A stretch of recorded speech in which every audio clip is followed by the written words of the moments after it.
Hola a todos, soy Abdulmalik Moreno y os doy la bienvenida al capítulo número 13 de Decorando, donde vamos a tratar la naturaleza del impuesto llamado Zakat. Bismillahirrahmanirrahim. Es innegable que el Zakat, como impuesto, se ha convertido a día de hoy en el pilar ausente. No hay ninguna estructura que facilite ni su recolección y mucho menos su distribución, tal y como el mismo FIC, sea de la escuela que sea, tiene establecido. Hay varias plataformas en Internet que dan la opción de poder efectuar el pago desde cualquier punto del planeta. Si bien es verdad que el FIC establece que el Zakat se recauda y se distribuye en el mismo lugar, vemos que no es así. En países, por ejemplo, como Arabia Saudí o algunos de los países de la península arábiga, lo hacen a través del banco. Un 2,5% anualmente lo quitan y lo ponen a favor de lo que ellos llaman el Beit al-Mal. Pero bueno, para determinar la naturaleza de tal impuesto, debemos hacer un repaso a su surgimiento, que es en el año segundo, Hijri, o bien en el año 15 de la Revelación. Debemos observar las políticas que se llevaron a cabo, tanto por el mismo profeta, Muhammad, sobre la paz, así como sus más inmediatos sucesores, o más concretamente los primeros 4 jalifas, y determinar el propósito de tal impuesto. Tomando ahora la revelación como marco donde poder desarrollar el gran fenómeno social, debemos situarnos en la primera etapa, o periodo mequí, cuando comienza la prédica coránica, donde se invita al ser humano a vislumbrar a Allah a través de la creación, a hacerse conscientes de que hay un retorno inevitable y unos límites que no hay que traspasar, a la igualdad entre todos los seres humanos, a la igualdad entre el Señor y el esclavo, a liberar a estos y a socorrer a los más débiles, a la oración y al zakat, es decir, al salat, como seguimiento de los preceptos divinos, incluida la oración, y el zakat como forma de conducta de dar en favor del crecimiento espiritual, personal, y dar en favor del crecimiento de otros y de la sociedad, al buen trato, a no romper los lazos de parentesco, a la vez que unía a estos y a otros mediante la hermandad, a guardarse de la estafa y la mentira, y amar en su lugar a la justicia y la honestidad. No hay legislación alguna en ese periodo, pero sí un giro en el proceder social de los que han entregado su vida a Islam. Los más ricos de ellos gastaban grandes cantidades de dinero en la liberación de esclavos, con los que acabarían compartiendo plato. Incluso lo sabía que tras liberar a sus propios esclavos los tomaban como hermanos, compartiendo con ellos toda su riqueza.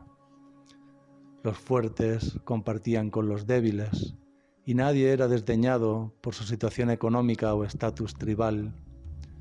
Durante ese periodo, que duró 13 años, tanto el profeta como los que creyeron en el mensaje no tuvieron poder gubernamental, ni en la revelación de esa época hay rastro legislativo.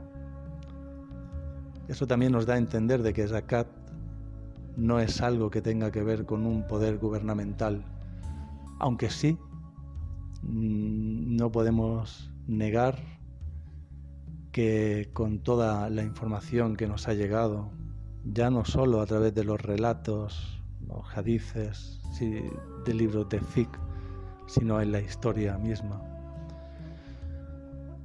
que sí hubo un impuesto al que se ha acabado llamando zakat. Ahora debemos entrar en la segunda etapa de desarrollo de la naciente comunidad islámica, que es donde surge por primera vez la política que deriva de la revelación.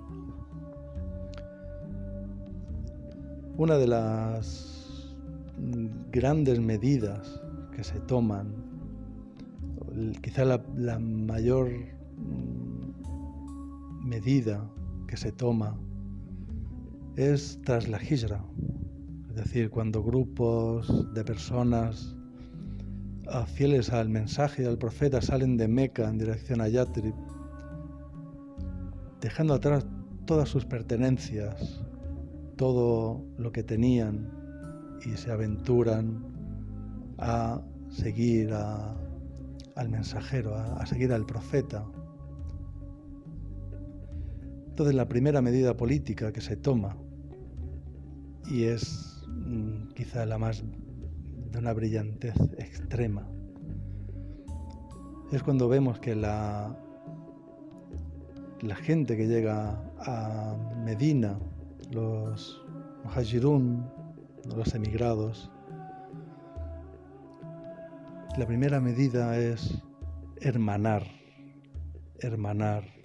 a los emigrados con los ansar, con los auxiliadores, con los creyentes de Yatrib, con los residentes musulmanes de Yatrib, de tal manera que estos reparten su riqueza, hermanan, hacen que esa gente forme parte de su familia, hacen una gran familia, y en un plumazo, en cuestión de minutos, se acaba con toda esa pobreza. Eso es, una cosa extremadamente brillante. Después tenemos la Constitución de Medina, que es conocida como la primera constitución del mundo. En ella se tienen en cuenta las diferentes confesiones, tanto tribales como en el ámbito de la fe, donde se establece por primera vez en la historia la convivencia pacífica de diversas confesiones religiosas, de musulmanes, judíos, cristianos, politeístas. Todos tenían los mismos derechos y eran tratados de igual manera ante la ley. En ella se acuerdan el fin de las discrepancias y deudas de conflicto.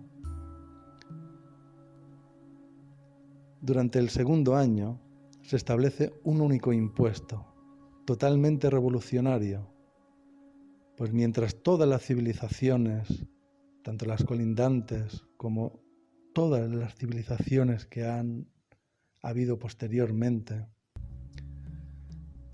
gravaban sus impuestos a los más vulnerables, el impuesto llamado Sadaqa, que actuaba para el donante como Zaká, al purificarlo de la avaricia, de la intolerancia, de otros males del alma, a la vez que contribuía al desarrollo espiritual de la persona y al desarrollo social, era únicamente pagado por aquellos que habían podido ahorrar durante un año y cuyos beneficiarios eran aquellos que tenían necesidades.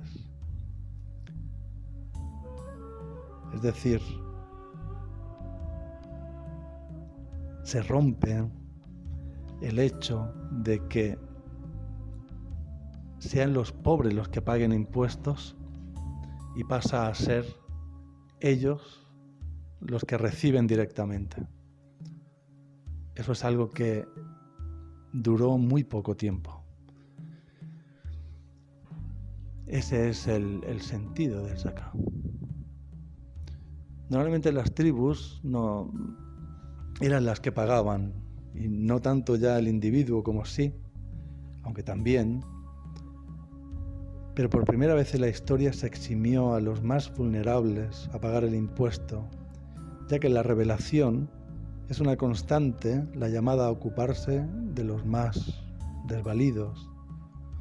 El montante recaudado por el impuesto era distribuido de inmediato para de esa manera poder aliviar cuanto antes las cargas a las que estaban sometidas las gentes y dar de ese modo fluidez a la economía. Los beneficiarios eran los pobres, que no tenían nada, aquellos que tenían necesidades. Los que se ocupaban de su recolecta y distribución también tenían su parte, ya que eso era una dedicación. También recibían aquellos cuyos corazones estaban cerca de la fe y aquellos también que la disputa había quebrado la amistad. Se gastaba en la liberación de esclavos y en pagar las deudas de quienes no podían afrontarlas. Se gastaba en todo aquello que era necesario para establecer el mensaje de manera social y en los viajeros. Todo esto se establece en el Sura Tauba, Sura 9, Ayat 60. En cuanto a los ejércitos, el profeta no los institucionalizó a la manera de las civilizaciones colindantes y aquellas que conocemos hoy día, sino que llamaba a través de la revelación a que fuesen las mismas gentes las que se defendiesen en caso de agresión o para recuperar aquello que se les había usurpado. No hubo impuesto destinado a la manumisión de los ejércitos, sino que una vez más era la misma población la que se abastecía de todo lo necesario. El único impuesto iba dirigido a los anteriormente mencionados. Los soldados no tenían sueldo, pero sí obtenían una parte del botín, cuyo reparto comenzaba con 1/5 para Allah y su mensajero, o lo que es lo mismo, para materializar el mensaje de Allah, cuyos beneficiarios eran de nuevo los mismos que recibían el impuesto llamado Sadaqa o Zakah. En el reparto del botín y al amparo de la revelación quedaban exentos los ricos, pues el propósito de la riqueza es su reparto equitativa y no la acumulación tal y como muestra la revelación. No hubo ejércitos ni policías que controlasen el cumplimiento de los preceptos que aportaba la nueva fe. El profeta mandaba a cada tribu una persona que les instruyese, y una vez que éstos lo habían asimilado, regresaban de nuevo dejando a esas gentes que se desenvolviesen por sí mismos.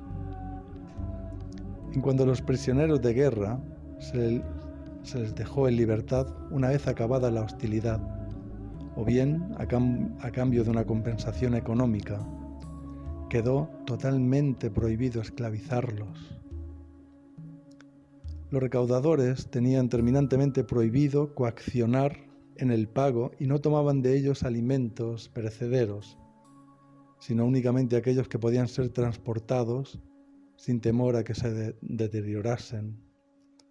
Hay que decir que se trataba de un bajo impuesto, ya que se trataba de no hacer mella en la economía, sino en una distribución equitativa que no igualitaria, a pesar de que la revelación desafía al amo a equiparar al esclavo mediante su riqueza.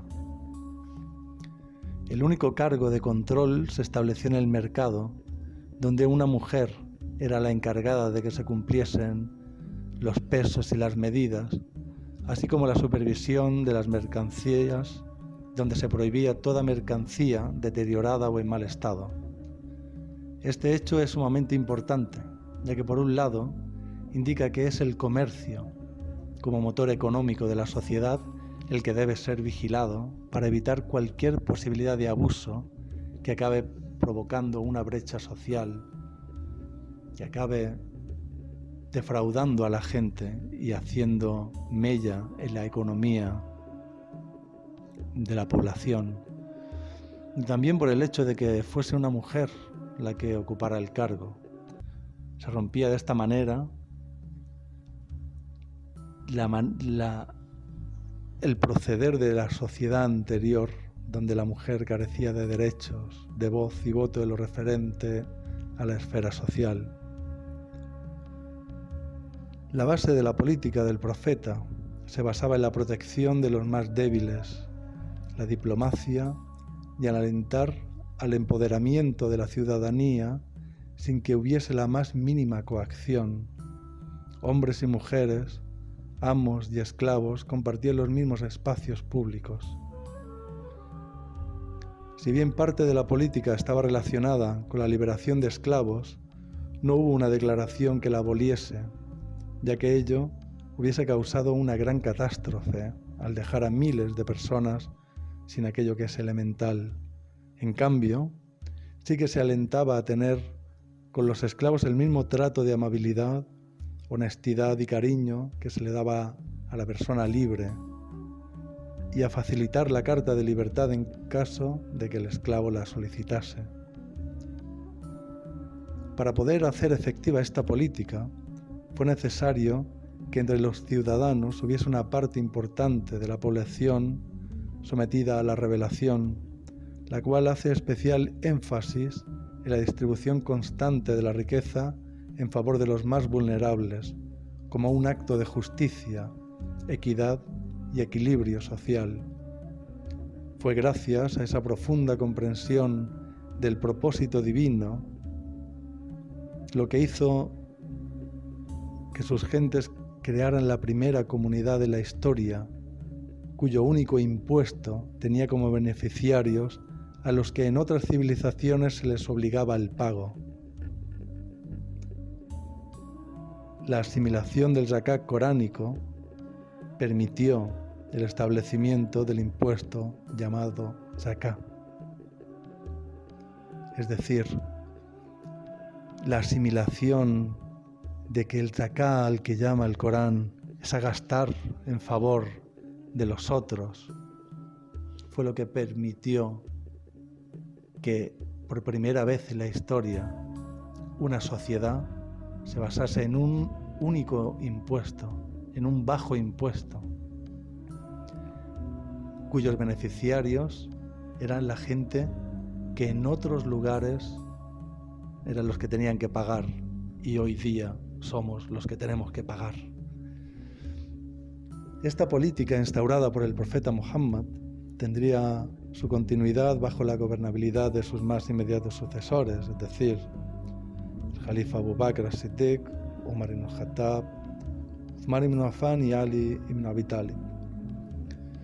Cuanto al Jalifa Abu Bakr, se vio envuelto en un conflicto con ciertas tribus que desistían del pago del impuesto, por lo que se alzó en armas contra ellos hasta que hicieron efectivo el pago.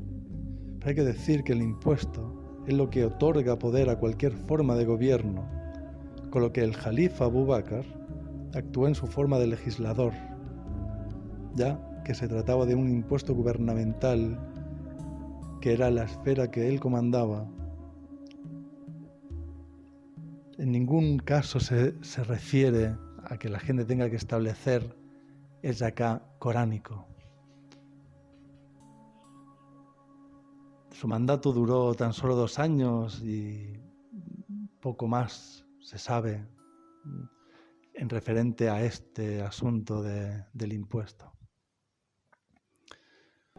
Durante el mandato de Umar ibn Khattab, al cual se le designaría el trato de emir de los creyentes, se lograría la victoria sobre vastos territorios como Irak, Persia, Bizancio, Egipto, Cirenaica, entre otros.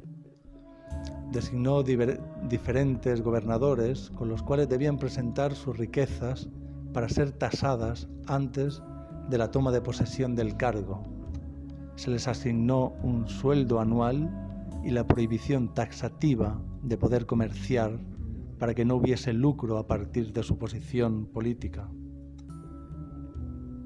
Una vez terminado su mandato, toda aquella riqueza que sobrepasase con las que ya contaban anteriormente, más aquellas que obtuvieron mediante sus sueldos, eran expropiadas y puestas a disposición del Beit al-Mal o la Casa del Dinero.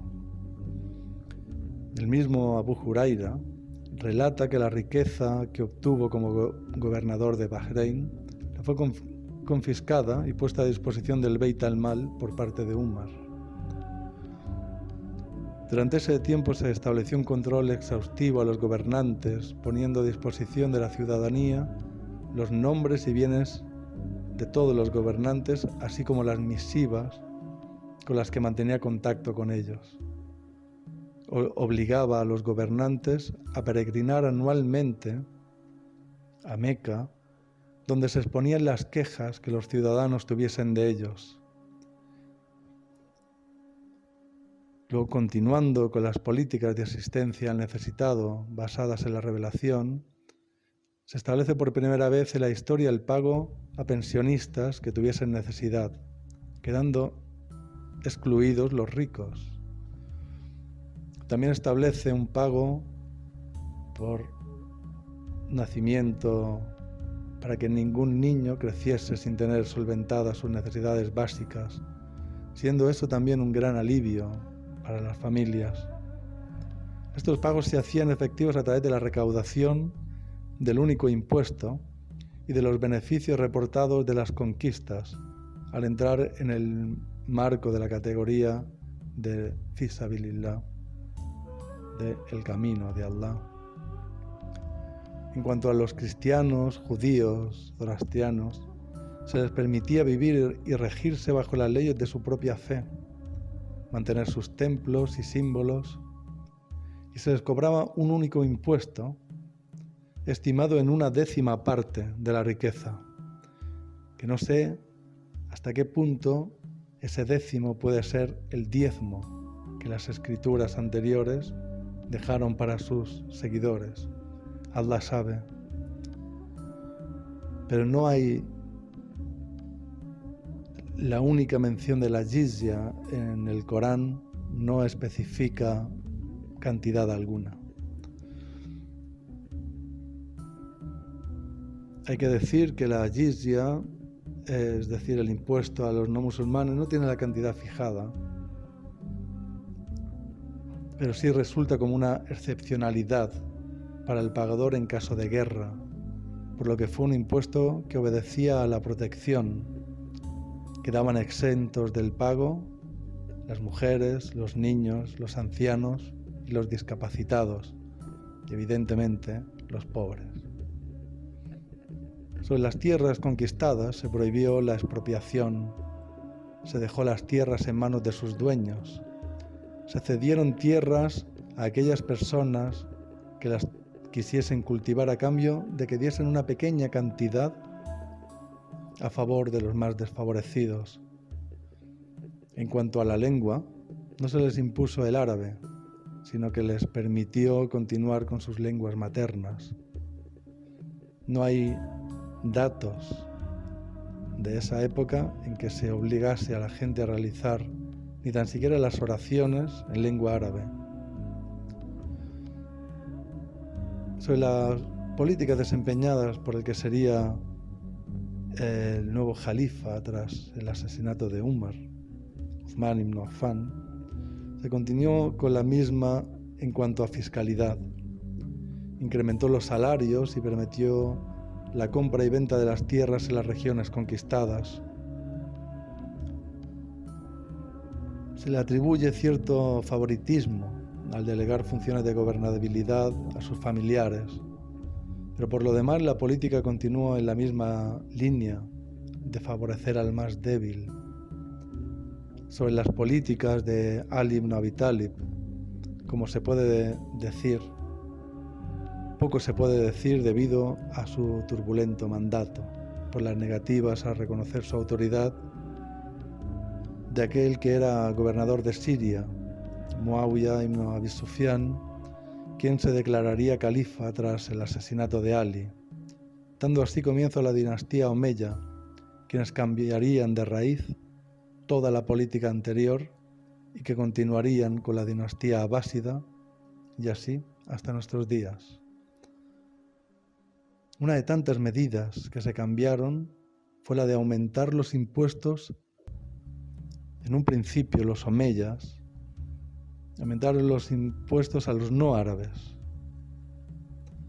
y a los no árabes musulmanes, ya que entre la población conquistada había un gran número que había abrazado la nueva fe.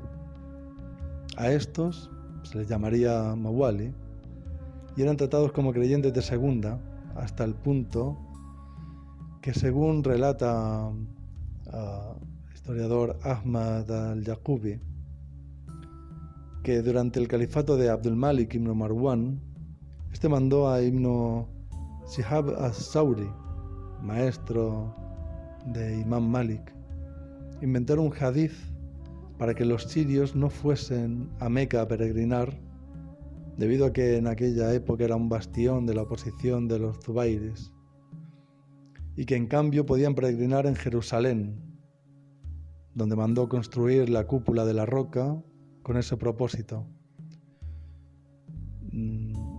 Dudo que Ibn Shihab as-Zuhri llegase a relatar eso. Solo Allah sabe.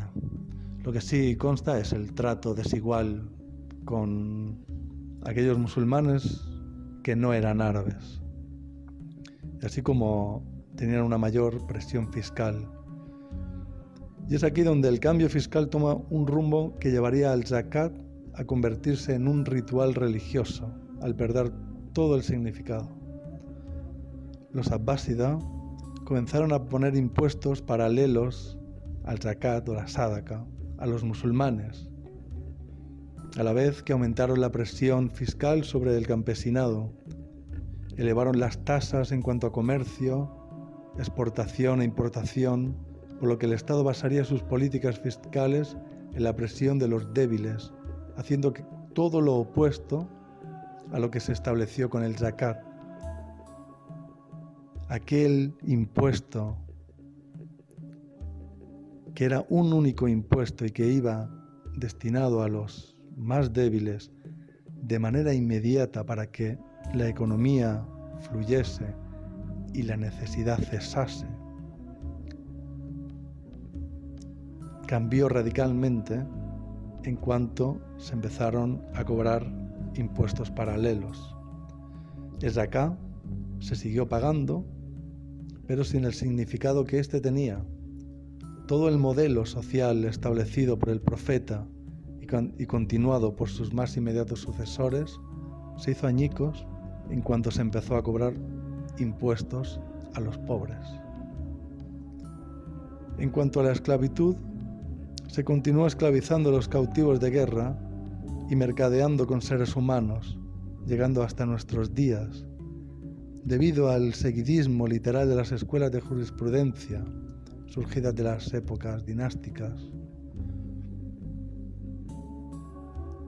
Aquel sentido de la liberación de seres humanos de la esclavitud, de equiparar al esclavo con el amo a través de la riqueza del amo, aquel sentimiento de hermandad del amo con el esclavo, liberándolo, hermanándolo, cediéndole la mitad de sus posesiones. Su casa ahora era la casa de su nuevo hermano. Ya no era el que tenía que servir, sino que se servían mutuamente, porque ese es el espíritu del zakat coránico. Todo eso se derrumbó en cuanto a través de las guerras se empezaron de nuevo a esclavizar a los cautivos. Esta es una de las grandes vergüenzas.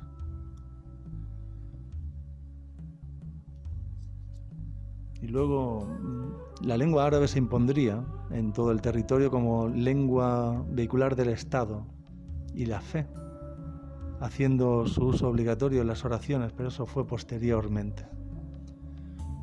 Los califas no conocieron esto. La sencillez de la mezquita, aquella que eran 4 paredes con unas columnas y unas ramas de palmera de techo, donde se hacían las políticas más impresionantes que la humanidad ha conocido.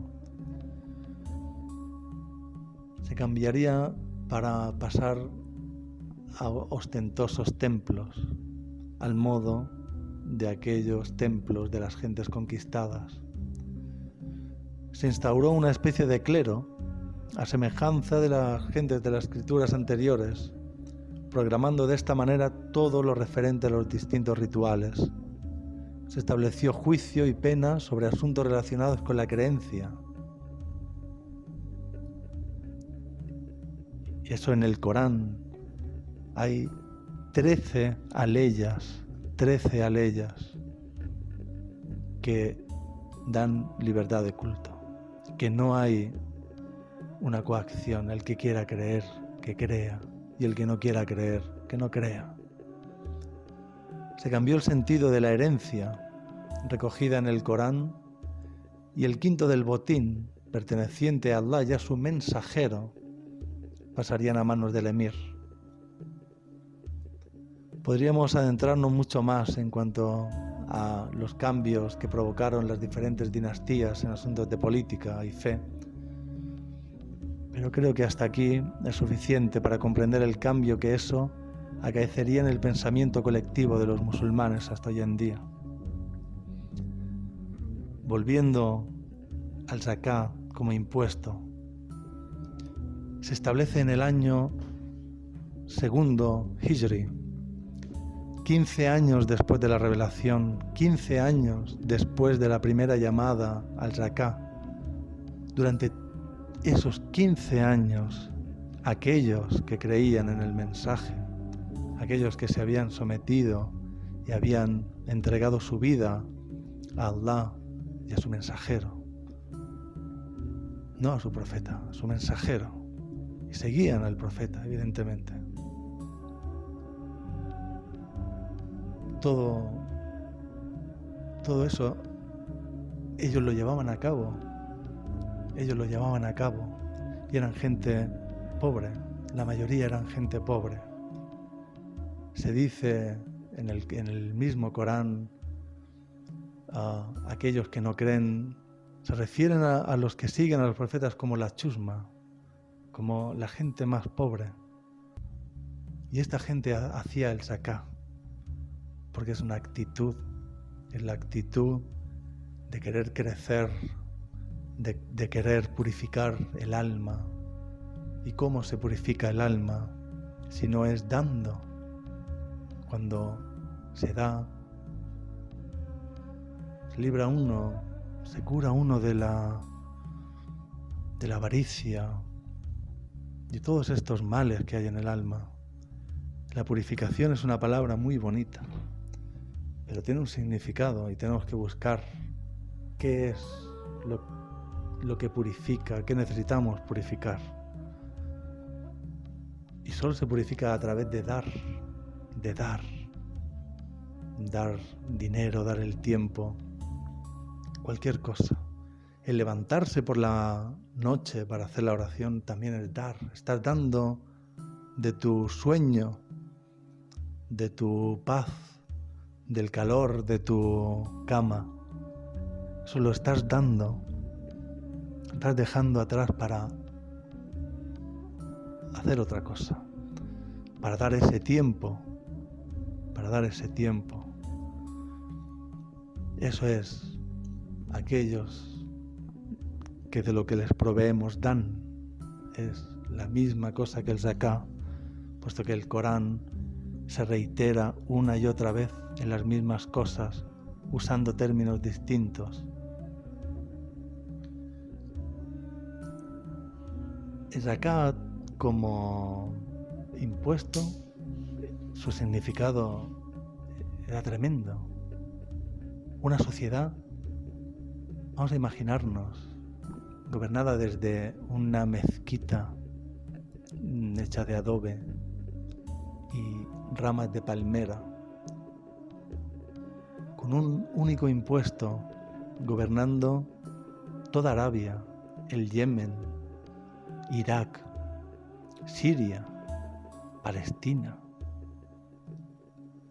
Persia, Egipto, a través de un único impuesto que se distribuía de manera inmediata. Ese es el zakat como impuesto. Hoy ha quedado como un ritual más. Pero tenemos ese ejemplo y tenemos que amoldarlo a nuestra civilización, a nuestra vida.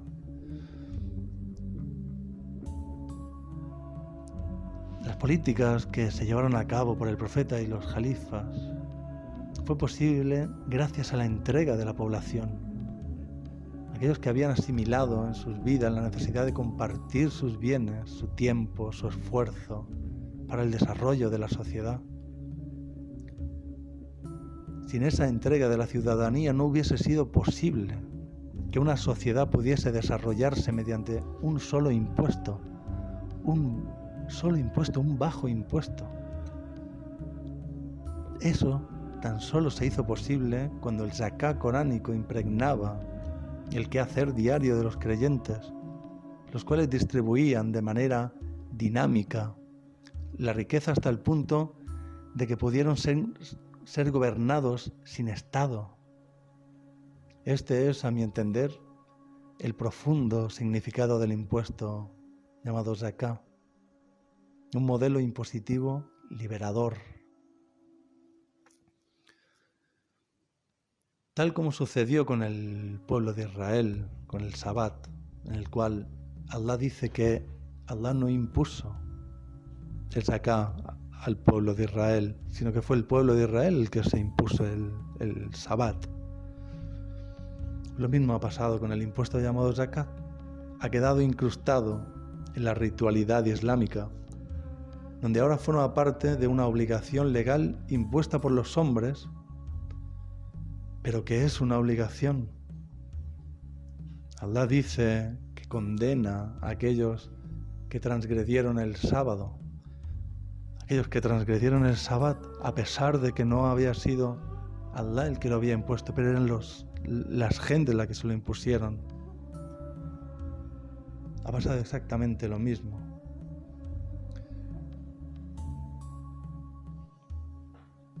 No por eso queda exento de su pago, ya que al igual que ocurrió con el Sabbat, su pago ahora se ha vuelto una obligación y Allah sabe más. En lo que respecta a su pago en estos tiempos y tratando de seguir de cerca su significado primario y las capacidades que se encuentran en las diferentes comunidades islámicas en territorio no musulmán, ya que los países de mayoría musulmana, ellos tienen sus gobiernos y son ellos los que deben determinar cómo tiene que pagarse un impuesto, porque es un impuesto, es algo impositivo. Pues en las comunidades islámicas en territorio no musulmán, lo que sugiero es la implantación en las diferentes comunidades de asociaciones dedicadas a la recogida y distribución de alimentos que cubran las necesidades básicas de sus miembros y de aquellos no musulmanes que lo requieran, evidentemente. Que la sede de la asociación sirva como Beit al-Mal, que dé suministro a aquellas personas que tengan necesidad. Instaurar en ellas oficinas dedicadas a la recaudación y distribución del zakat anual, así como también de diferentes departamentos que recojan las necesidades que haya entre los miembros, por ejemplo, abogados que ayuden en la adquisición de papeles legales y necesarios para desarrollar libremente la vida de la gente que lo precise.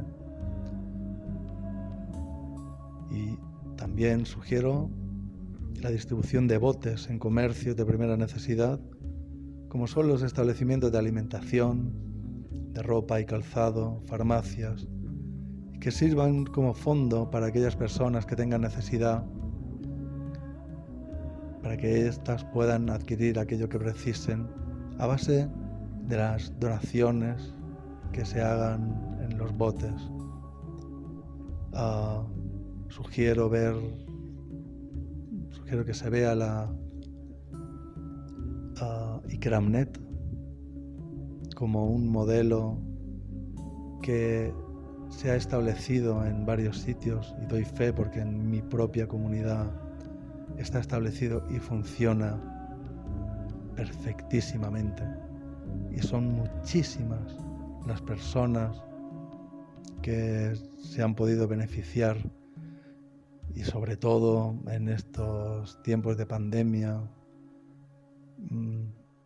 cuando el confinamiento duro, donde montones de personas dejaron de trabajar, mercaderes en mercadillos, vendedores ambulantes, todo parado, todo cerrado, y la gente respondió de una manera maravillosa, dejando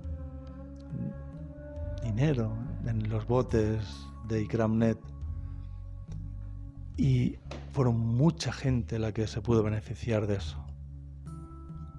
Les sugiero que ese sea un modelo para cualquier comunidad. En cuanto al trato dado por los omeyas a los mawali, es que en nuestros días no ha cambiado. Hay multitud de quejas de conversos al Islam que evidencian ese mismo trato como creyentes de segunda. Así que tenemos la necesidad de una educación temprana para nuestros jóvenes, basadas en la equidad y la cooperación, en que no haya racismo ni supremacismo de ningún tipo.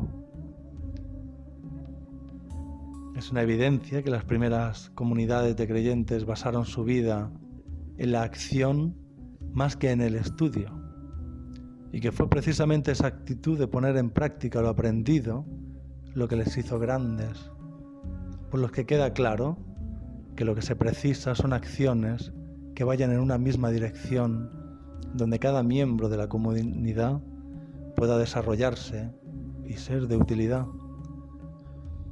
Darle importancia al ritual, pero darle más importancia a las acciones que lleven a la comunidad al desarrollo, ya que el sentido de la oración es el recuerdo, y el del zakah, llevar a cabo las acciones derivadas de la voluntad del recordado. El éxito pertenece única y exclusivamente a Allah, el cual se manifiesta mediante sus atributos en la medida en que estos son llevados a cabo por sus criaturas. No hay Dios ni Señor que deba ser servido junto a Allah, el mantenedor del equilibrio y la equidad. Paz y bendiciones sobre el profeta Muhammad, paz y bendiciones sobre sus profetas y mensajeros, así como aquellos que siguen la guía. La paz y las bendiciones de Allah sea con todos vosotros.